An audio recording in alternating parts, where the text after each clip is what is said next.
So we will eventually, actually next week, we'll go back to the Psalms. And we looked at the first album, and we just started looking at the second album.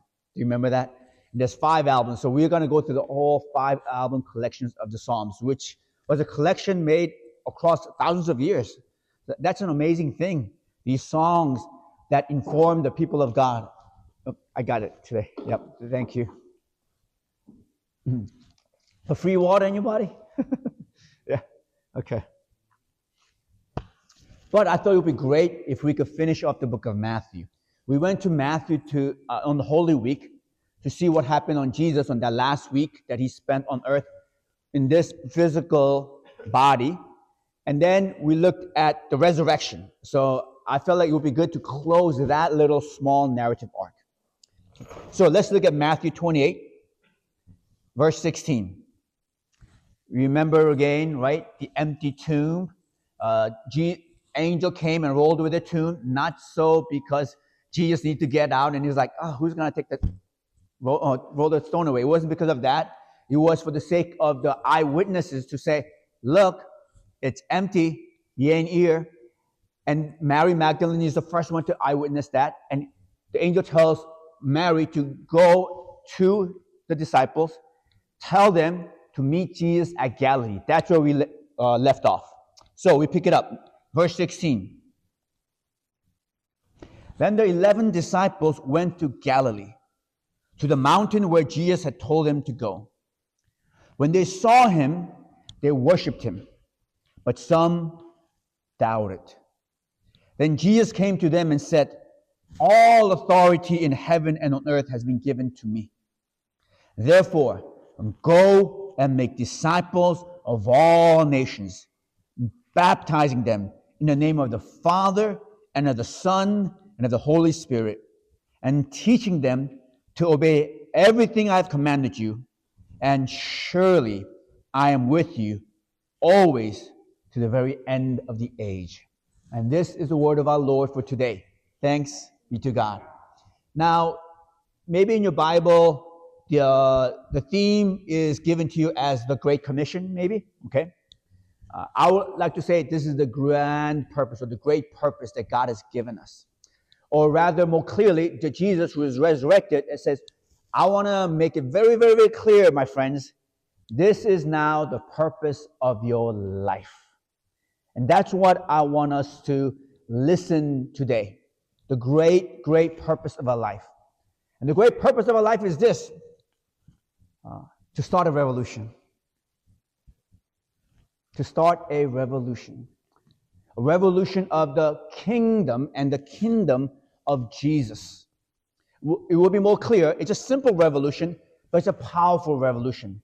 It's a fundamental revolution. So my question to you all this morning is, do you want a revolution? Yes, she got it. It's a Kirk Franklin song, Do You Want a Revolution? And actually, he got it right. The call to follow Jesus is, do you want a revolution? His purpose was not to start just another religious movement. Although I know the language we hear, baptize them, we hear that as proselytizing, make them Christians, make them come to church, make them say yes to these doctrines, make them wear Sunday best dresses. It's more than that. We got to understand that in the context of the whole Matthew story. Do you want a revolution? And here we have some ways in which Jesus is going to do this revolution. The first thing he says is that he wants the disciples to meet him at Galilee. The revolution is not going to start in Jerusalem. It's not going to start in the center of religious power, in the center of political power, the place where everyone goes to start something. If you want to start a movie, be a star, right? Media, then you got to go to Hollywood. You want to do finances, you got to go to New York. You want political power, you got to go to DC. And Jesus says, you want to start a revolution? Go back to Galilee. Which is so interesting. and inspiring. The thing you're going to see when you listen to these stories of resurrection, each gospel story has their own slant to it. There are common elements, and then there are elements that they lift up that's not in the other gospel story, which happens all the time. Whenever you tell a story, in fact, when I tell a story, every time I tell a story, it changes, not because I am trying to lie, but because each purpose of the story changes. The same event that I might tell when the kids were 5 years old, 10 years old, 15 years old, is going to be different. Because each time we tell a story, there's a different purpose. And in this story, Matthew says it starts in Galilee. It doesn't start in Jerusalem. It starts back in the rural area, in the places that the people in Jerusalem don't even think about, don't even care, don't read about. That's where they put all of the pollution-producing factories there for the benefit of the city. It's Galilee. That's where it's going to start, in the marginalized places, in the forgotten places. The revolution begins at Shawnee, the marginalized places. The one common thing, there's two common things in all of the resurrection stories, in all the four gospels. One is the empty tomb. It's there everywhere. There's slight change. Was there one angel, two angel? And then the second thing that's common in all of it is the first person to see the empty tomb and to believe that Jesus rose from the dead is Mary Magdalene. Of all the 12 disciples that were called by name by Jesus, right? And then you have those call stories with Peter, James, and John fishing. You have Matthew calling. If Matthew, telling this story, wants to make himself look good, he does have his own story there, his calling. He could have said, I'm the first one to believe in the resurrection of Jesus. But Matthew doesn't do that. Luke doesn't do that. Mark doesn't do that. John doesn't do that. The first person who saw Jesus and believes it and is the first witness and gives the first testimony is Mary Magdalene. Not one of the 12, a woman who was, there's maybe the one who was caught in adultery. Maybe she was a prostitute. Maybe she was the one who was considered crazy. The one that the society said is not worth listening to is the one God says, I'm going to reveal Jesus' resurrection to her first. And you guys will hear it through Mary Magdalene first. Herod and Mary, maybe that's what the book is about. Herod is the king. He's got all the power, but Mary has the truth. And that's all you need. So it's Mary. Revolution begins with the weak and the vulnerable, the marginalized. It starts with Shawnee. It starts with Mary. It starts with us. Another thing I think it's saying is this. It starts where you are at. The revolution starts at where you are at. I think, remember, all 12 of them were Galileans. And in Galilee, Nazareth. And Nazareth, even the Bible, people had a saying, does anything good come out of Nazareth? There are places like that, isn't it? Even in Louisville, when people think West End, people get scared. They think that's where all of the homicide is. But revolution begins where we are at. I think when these Galileans, when they were going to Jerusalem with Jesus, they thought like, this is it. They got excited. We saw that in the Holy Week. They were finally becoming, right? We're becoming the main actors of the story of Israel. They got excited, but then the hopes gets crushed when Jesus dies. Then Jesus resurrected, then it seems logically it would be, all right, Jesus, now go back to Herod, Pilate, all of them, all the people, religious leaders who planned and plotted against you, show them who you are. But rather than doing that, Jesus goes, all right, guys, let's go back home. We'll start where we were born, the people that we grew up with, the people that know us, the people that we love. We're going to start there. It's because it's really about the people power. People plus God power equals you can do anything. A revolution begins at the marginalized place. And revolution begins at home. At the people that you grew up with, that's not accidental. There is power there. There is resource there. There's knowledge and understanding. We have to reconnect to that. Revolution here requires obedience. Now, up to this point, as Matthew narrative, none of them has yet seen Jesus, the resurrected one. The only person who has seen it is Mary Magdalene. And Mary goes to them, and I think at this point, I guess Mary really earned their trust. He said, hey, I saw the tomb, it was empty. Angels said he was resurrected, and when I started coming towards you, I saw the resurrected Jesus. He said, we can see him at Galilee.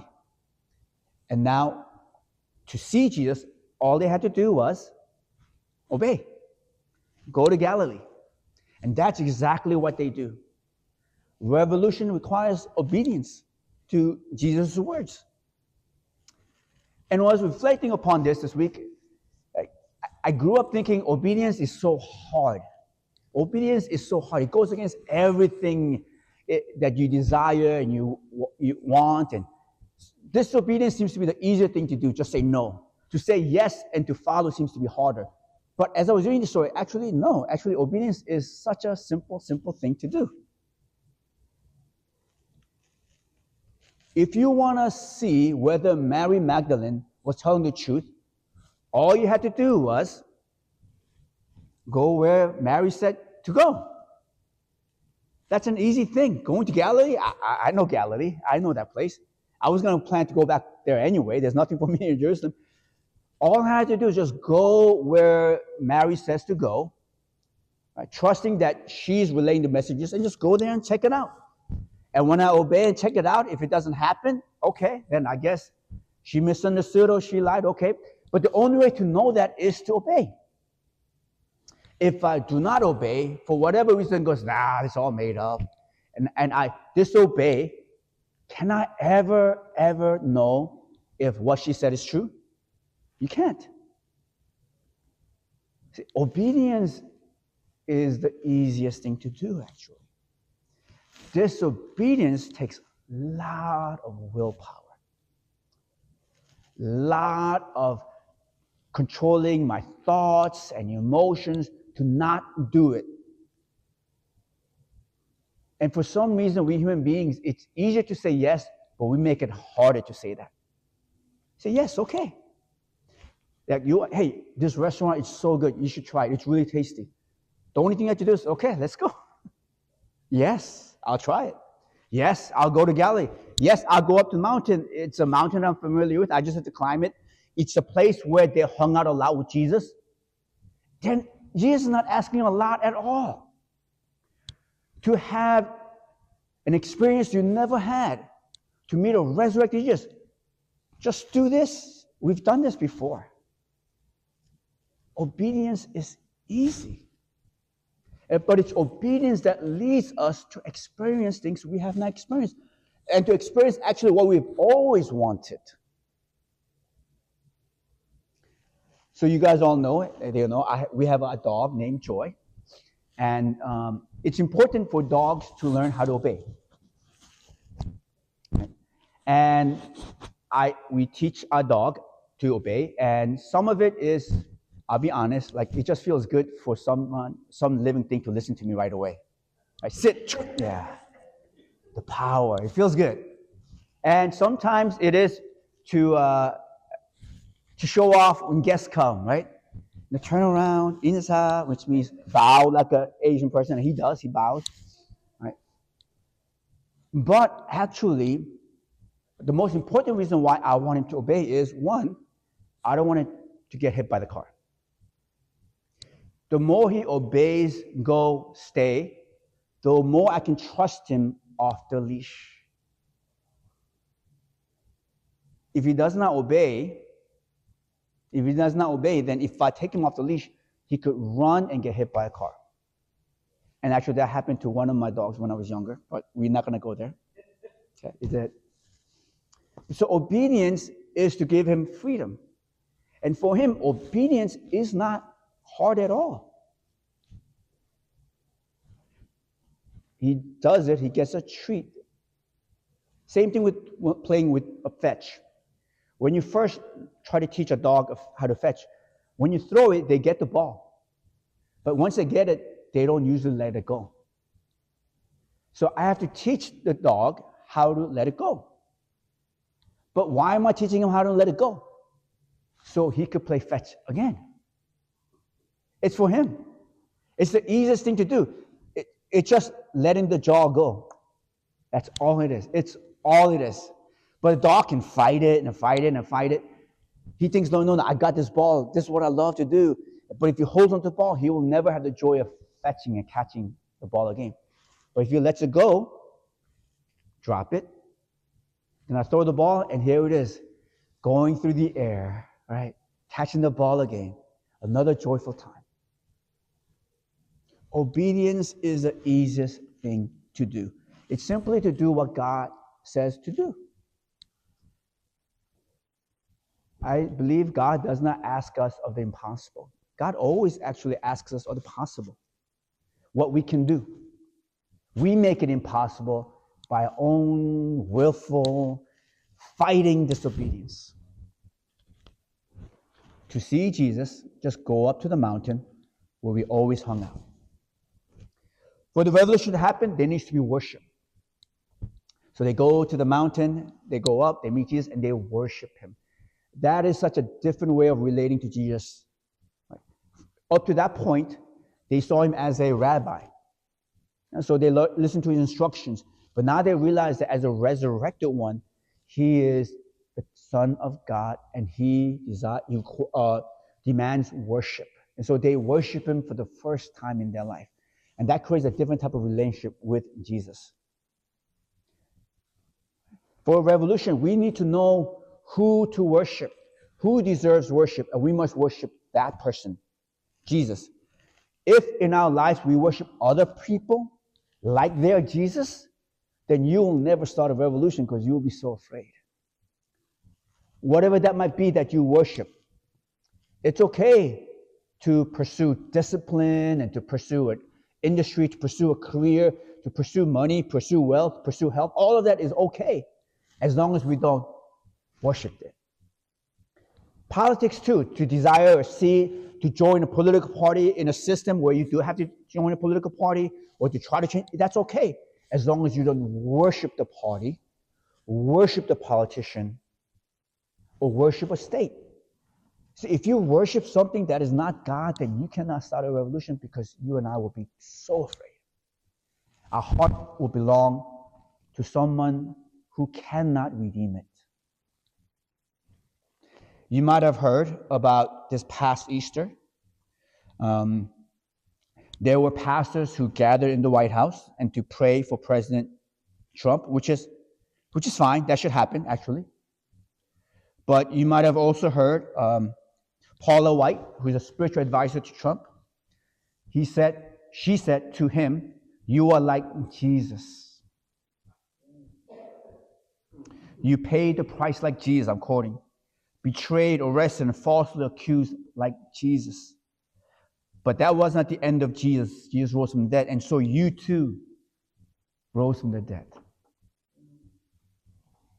And Trump lapped it all up. Because he really does believe.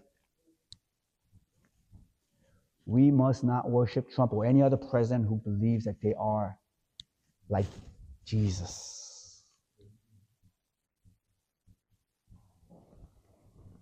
It's important who we worship.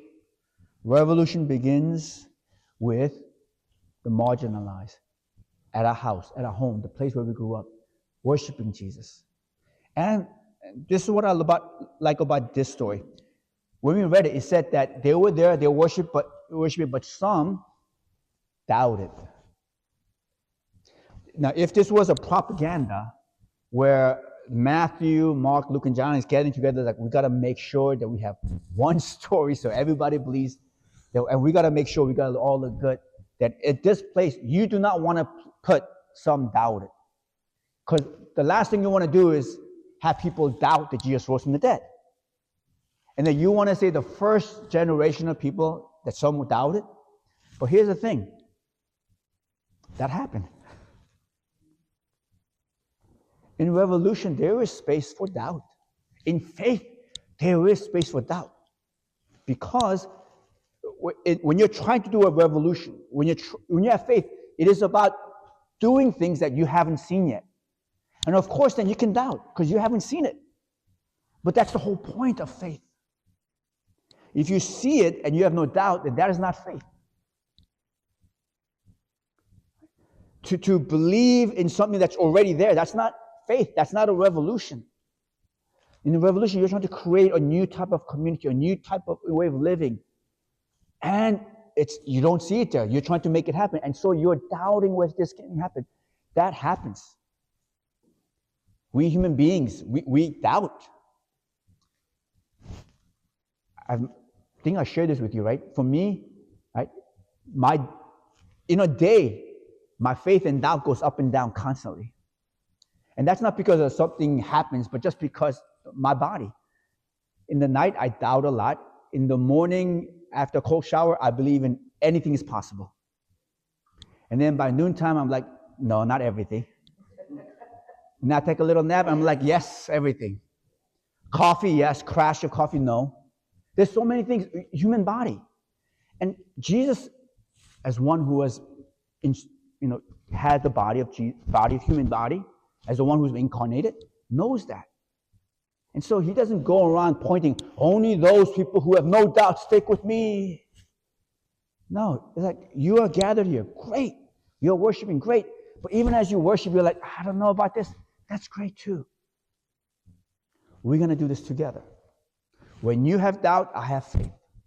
And I'll carry you. And when I have doubt, you will have faith for me. And please carry me. Help me to see what I cannot see right now. Revolution has space for doubt. And then lastly is this. And the revolution is about making one people of God. It's so clear there. Baptize, right, in the name of the Father, Son, and Holy Spirit. Who? All the nations. So the vision of Jesus is that all of humanity will understand that they all belong to one another and belong to God. Baptism is that. Baptism isn't just like a Christian rite. It's not something that only church does. In those days, in the Jewish understanding, baptism was a way to remind them that you are the people of God. You've forgotten it. And Jewish people, by birth and by circumcision, were the people of God. John the Baptist would baptize them, not saying like, oh, the circumcision doesn't count, but by saying, don't you remember who you are? And baptism was a way to say, yes, I remember who I am. And so what Jesus is saying is, I want you to go and baptize not just the Jews now. I want you to baptize the Gentiles, the Romans, the Greeks, the Arabs, all of them. Baptize them in the name of the Father. So tell them and remind them that you all were created by God in the image of God. And remind them that we're all people of God, that we belong to one another. This is a revolution, friends. It is saying the most fundamental, important identity about you and me is not our nationality, ethnicity, or any other identities that the people in power give us to manipulate us. You belong to God. So right now there's wars. All wars are fought on what? On the ground of identity. Saying, they're Iranians, we are Americans, let's bomb the crap out of each other. They're Israelites, they're Palestinians. That's the most fundamental thing about these people. And so when we kill them, it's not murder, it's patriotism. The Jesus revolution is powerful. He's saying, no, we are all, right, whatever nation, people of God.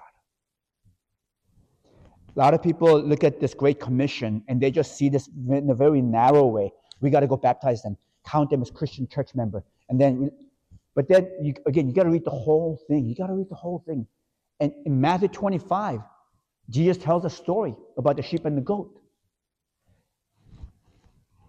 Teach them to obey everything I commanded you. What's everything? Well, remember Matthew 25? At the end of the days, the sheep and the goat come, and the goats believe that they're going to get in because they know Jesus. And the sheep, they're there, they're like, I haven't even heard of Jesus. And then everyone's surprised because Jesus goes to the sheep, get in. And then the sheep goes, why? Well, you fed me, you visited me in prison. And what did they say? We've never seen you, Jesus. And he goes, whatever you did to the least of these, you've done it unto me. That's the community that Jesus is trying to build.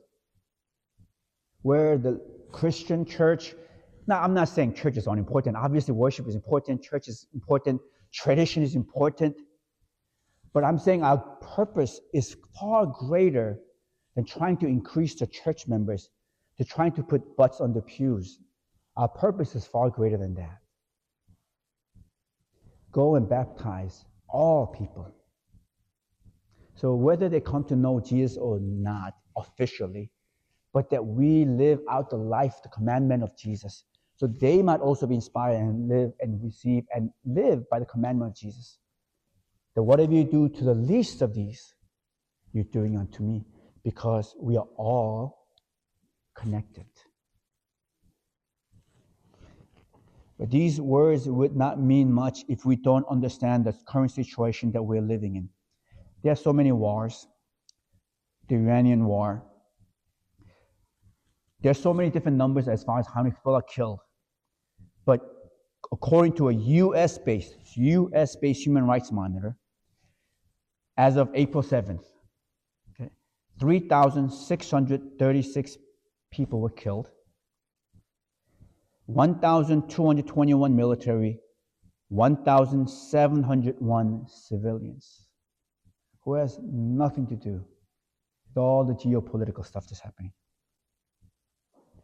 3.2 million Iranians have been displaced. 3.2 million, that's a heady number.